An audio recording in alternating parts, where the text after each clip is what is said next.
highs in the mid-90s. This is a public information statement.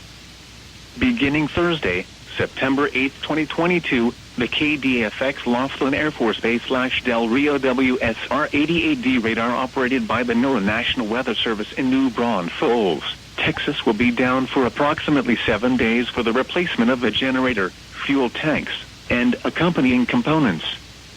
This activity is important to support the radar's operation during periods of commercial power outages, specifically when hazardous weather is present. This generator update is one of 5 major projects of the NextRad Service Life Extension Program, a series of upgrades and replacements that will keep our nation's radars viable into the 2030s. NOAA National Weather Service, the United States Air Force, and the Federal Aviation Administration are investing $150 million in the 7-year program. The Service Life Extension Program will complete in 2023. During the downtime, adjacent radars include KWX New Braunfels and KSJT San Angelo.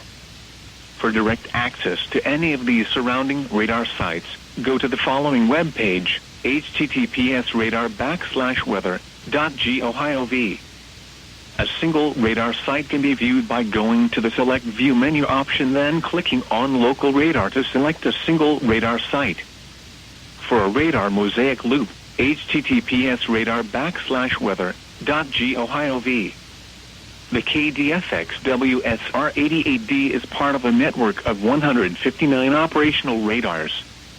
The Radar Operations Center in Norman, Oklahoma, provides life cycle management and support for all WSR-88DS.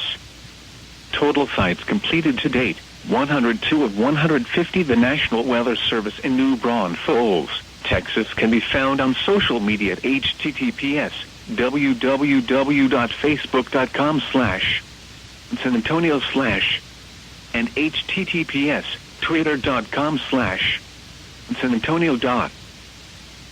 The Tropical Weather Outlook.